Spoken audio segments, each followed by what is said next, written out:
Play with something safe, man. Don't play with me.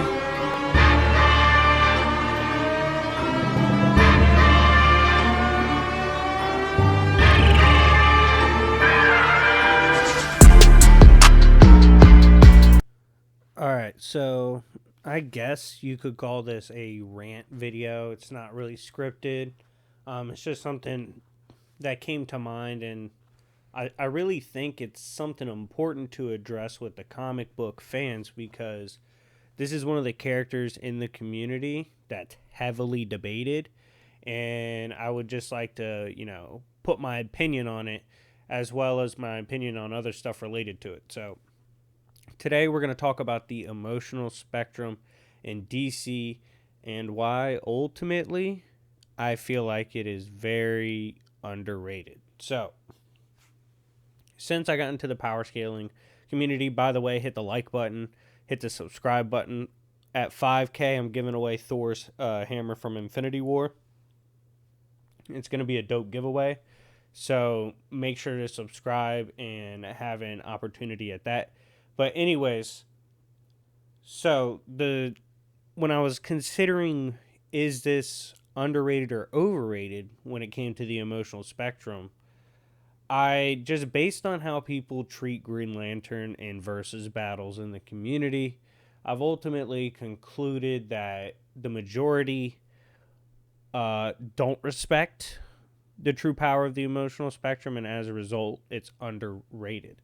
Now, this is why you need to respect the concept of the emotional spectrum is as long as these basic, primal, abstract feelings exist on any kind of level, that power will still exist. So, for example, greed, the desire to want something, that is something that, as long as anything in the universe or anything anywhere in reality wants something in any capacity, the power will live on.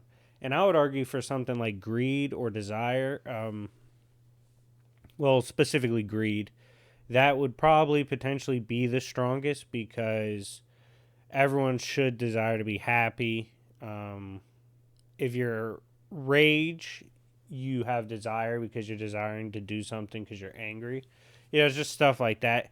Technically, I feel like it should be the strongest. In DC, it's contender for sure because Larfleeze is the only Orange Lantern, which makes sense conceptually given its greed. So the greedy should be only one. Why would they share? That doesn't make any sense. So yeah, and people seem to laugh at Hal Jordan or other lanterns when their constructs are broken. But first of all, a vast majority of the characters that break out of constructs are not weak at all. All right, there might be a little downplay here and there, but cut it out. It's like if Superman breaks out of it, are you really ashamed if Superman broke something of yours? Really? Like Superman got an advantage over you narratively? Is that something to really be ashamed of? Come on now. Like, don't be idiots.